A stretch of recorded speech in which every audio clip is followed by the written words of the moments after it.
Morning students, कैसे हैं आप लोग। बेटा, हमने अपनी पिछली वीडियो में पंचम पाठ है वृक्षा पढ़ा था और आपको इसका हिंदी अनुवाद मैंने करने के लिए दिया था। जैसा कि मैंने आपको बताया था इस पाठ के विषय में कि वृक्षों का हमारे जीवन में क्या महत्व है। जैसा कि आप लोग जानते भी हैं कि वृक्ष नहीं होंगे तो हमें ऑक्सीजन नहीं मिलेगी, क्योंकि वृक्षों के द्वारा ही हमें ऑक्सीजन मिलती है। तो वृक्षों के द्वारा हमें फल, फूल, दाल, सब्जी, लकड़ी इत्यादि सभी चीज़ें हमें वृक्षों के द्वारा प्राप्त होती हैं। तो इसलिए वृक्षों का हमारे जीवन में बहुत महत्व है। चलिए आज हम इस पाठ का अभ्यास कार्य करेंगे। प्रश्न नंबर 1, वचनानुसारम रिक्त स्थानी पूर्यते। वचनों के अनुसार रिक्त स्थानों की पूर्ति कीजिए। एक वचन, द्विवचन, बहुवचनम। देखिए, वनम, वने, वनानी। तो इसी तरह से अब हम इसको पूरा करेंगे।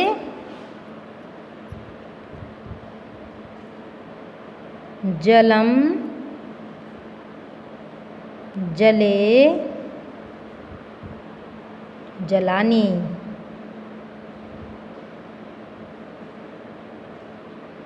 जलानी। उसके बाद फिर है बिंबम। उसके बाद बिंबम, बिंबे,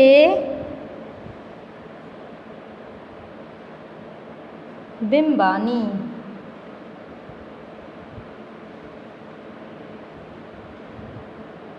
बिंबानी।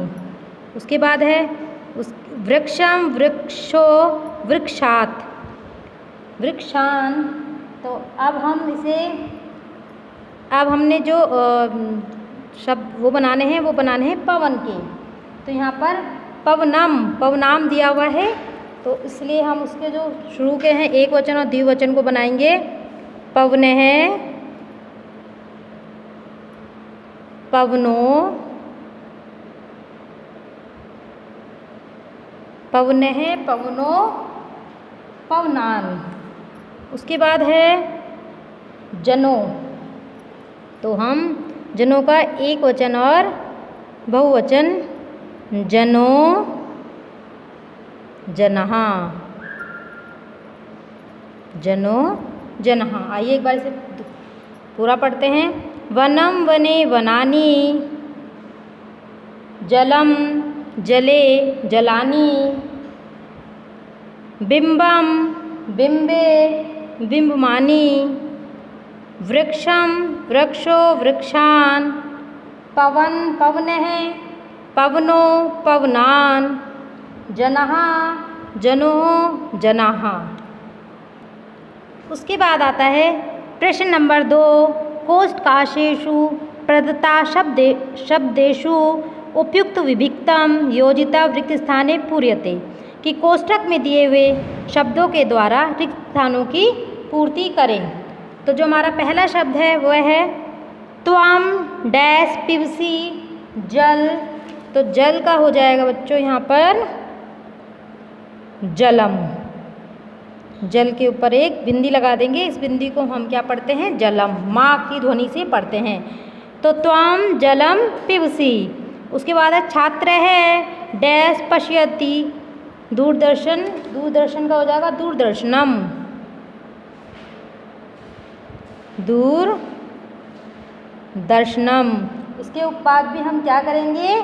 ना के ऊपर जो बिंदी लगेगी उसे हम क्या पढ़ते हैं? माँ की ध्वनि में पढ़ते हैं दूरदर्शनम। उसके बाद है वृक्षः डैश पिबन्ति। तो क्या होगा बच्चों? पवनम। पवन का पवनम। उसके बाद है ताः डैश लिखन्ति। ता कथाम। ता कथाम लिखन्ति। आवाम डैश गच्छावः। आवाम जंतुशालाम। आवाम जंतुशालाम गच्छावः। आइए इन्हें पुनः पढ़ते हैं। त्वं जलं पिबसि, छात्रः दूरदर्शनं पश्यन्ति, वृक्षः पवनं पिबन्ति, ता कथं लिखन्ति, आवां जंतुशालां गच्छावः। उसके बाद है प्रश्न नंबर 3, अधोलिखितेषु वाक्येषु कृत पदानि चुनत। इनमें से आपको कृत पद चुनना है। तो पहला शब्द है, पहला जो है हमारा वृक्षा नभा शीर्षु वहन्ति। तो इसमें जो कर्ता पद है वो क्या है बच्चों? वृक्षा। इसमें से हमें कर्ता पद को अलग करना है। तो जो कर्ता पद है वो क्या है? वृक्षा। उसके बाद है विहगा वृक्षेषु कूजन्ति। कर्ता कौन होता है? जो कार्य को करता है। तो इसमें क्या होगा बच्चों? विहगा।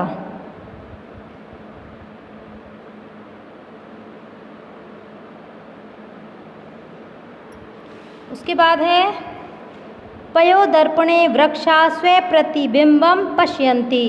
तो इसमें क्या होगा?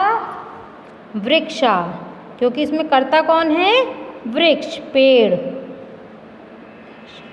उसके बाद है कृषिकः अन्नानि उत्पादयति।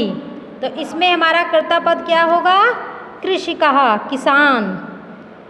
कृषिकः, कृषिकः। उसके बाद सरोवरे मत्स्या सन्ति। तो इसमें जो क्रियापद कर्ता पद है वो क्या है? मत्स्यः, मछलियाँ।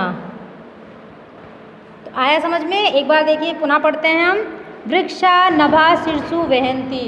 वृक्ष सिर पर आकाश को ढोते हैं। तो यहाँ पर कर्ता कौन हुआ? वृक्ष, क्योंकि किसके विषय में बात की जा रही है? पेड़ों के विषय में। विहगा वृक्षेषु कूजन्ति। पक्षी पेड़ों पर कूजते हैं। तो कौन, कहाँ पर? विहगा, पक्षियों के बारे में बात हो रही है। पयोदर्पणे वृक्षा स्वप्रतिबिंबं पश्यन्ते। जल रूपी दर्पण में वृक्ष अपनी परछाई को देखते हैं। तो कौन देखता है? वृक्षा। उसके बाद है कृषिका अन्नापि उत्पद्यति। किसान अन्न उत्पन्न करते हैं। तो इसमें कर्ता कौन हुआ?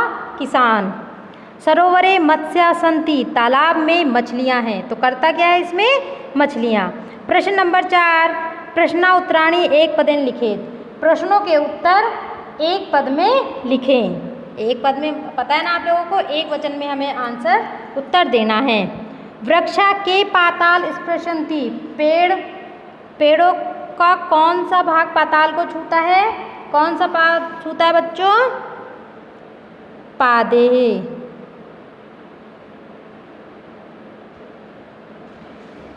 पादेह। प्रश्न नंबर 2, वृक्षा की रचयन्ति। वृक्ष किसकी रचना करते हैं? किसकी रचना करते हैं वृक्ष? वृक्षों के द्वारा क्या बनते हैं? वनम, जंगल। जंगल जो है वृक्षों के द्वारा ही बनते हैं। उसके बाद है विहगा कुत्र आसीनः। पक्षी कहाँ पर बैठते हैं? कहाँ पर बैठते हैं कि पता है आप लोगों को? पक्षी शाखाओं पर बैठते हैं। तो उत्तर होगा शाखासु। पक्षी जो हैं वो शाखाओं पर, टहनियों पर बैठते हैं। कौतुकेन वृक्षा की पश्यन्ति।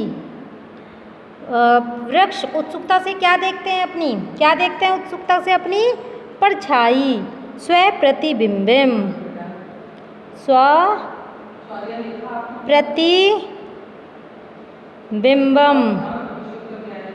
स्वप्रतिबिंबं। आइए एक बार पुनः पढ़ते हैं इन्हें। वृक्षा के पातालम स्पृशन्ति। के की जगह पादे। वृक्षा की रचयन्ति। की जगह वनम। विहगा कुत्र आसीना। कुत्र की जगह शाखासु। कौतुकेन वृक्षा की पश्यन्ति। की जगह स्वप्रतिबिंबम। प्रश्न नंबर 6, भिन्न प्रकृतिकम पद चिनुते। इनमें से आपको भिन्न प्रकृति वाला शब्द को चुनकर अलग करना है। तो पहला वो है हमारा गंगा, लता, यमुना, नर्मदा। तो इसमें से क्या चीज़ अलग है? पता चल रहा है आप लोगों को? क्या है बेटा? गंगा एक नदी है, यमुना भी एक नदी है, नर्मदा भी एक नदी है। तो इसमें से क्या अलग हुआ? लता। इसमें से जो अलग है शब्द वो है लता। उसके बाद दूसरा है उद्यानम कुसुमम फलम चित्रम। उद्यान बगीचा, कुसुम फूल, फलम फल, चित्रम चित्र। तो आपको क्या लगता है इसमें से कौन सा शब्द अलग है? इसमें से चित्रम शब्द अलग है। इसमें से चित्रम शब्द अलग है। उसके बाद लेखनी, तुलिका, चटका, पाठशाला। लेखनी लिखने का, तुलिका चटका, पाठशाला। तो इसमें से क्या अलग है बताएगा कोई मुझे? चटकहा। इसमें से जो शब्द अलग है वो है चटकहा। चटका का मतलब होता है चिड़िया या गोरैया। उसके बाद आम्रम, कदली फलम, मोदकम, नारंगम। आम, केला, लड्डू, संतरा। तो इसमें से क्या अलग है? मोदकम। जी सही, बिल्कुल सही। इसमें से जो अलग शब्द है वो है मोदकम। आई बात समझ में? तो बच्चों आशा है कि आप लोगों को ये पाठ भली भांति समझ में आ गया होगा। आप लोगों को इसका अभ्यास कार्य अपनी उत्तर पुस्तिका में करना है। कार्य बहुत ही साफ और स्वच्छ होना चाहिए और कार्य सही तरीके से होना चाहिए, प्रॉपर वे में होना चाहिए। और इस पाठ की आप घर पर पुनरावृत्ति करेंगे। इस पाठ को आप घर पर पुनः पढ़ेंगे, क्योंकि जब तक आप स्वयं पढ़ें तब तक आपको भी तो पढ़ना आना चाहिए संस्कृत, तभी आपको पढ़नी आएगी जब आप इसे खुद घर पर पढ़ेंगे। जूम क्लास अटेंड कीजिए, वीडियो देखिए, अपना काम टाइम पर सबमिट कीजिए। Is that clear? ये सब आपको समझ में आ रहा है ना? तो आपको अपना काम टाइम पे जमा करना है ताकि आप भी अपने 100% अटेंडेंस ले सको। अपना काम टाइम पर सबमिट करें।